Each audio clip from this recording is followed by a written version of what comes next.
Hello, amazing teenagers. Welcome once again to Teens Matter. I am Omobola. Last week, we discovered that God's purpose often requires endurance and diligence. Today, we will continue from where we stopped. One of Joseph's greatest tests was the moral test. Day after day, Potiphar's wife tried to seduce him, yet Joseph chose obedience to God over temporary pleasure. He demonstrated self-control, which is one of the fruits of the Spirit. Imagine if God had entrusted his divine plan to Reuben, Jacob's firstborn. What do you think would have happened? Reuben, who slept with his father's wife, and Jacob later spoke about it in Genesis 49:3-4. He said he cannot excel.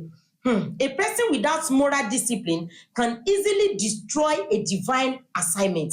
Joseph's life reminds us that purity today protects tomorrow's purpose.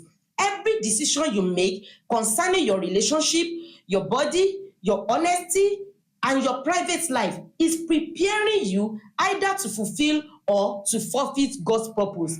Joseph also passed the character test of forgiveness.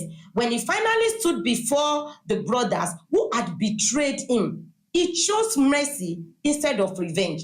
Even after Jacob died, his brothers feared retaliation.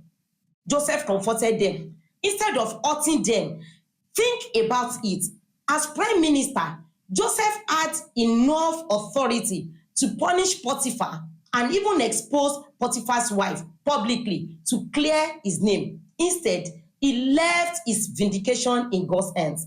Contrast this with Simon and Levi, whose uncontrolled anger led them to destroy an entire city after their sister Dinah was assaulted. Jacob later described their anger as an instrument of cruelty in Genesis 49:5-7. Dear teenagers, bitterness, revenge, pride, and uncontrolled anger can destroy God's purpose just as surely as immorality can.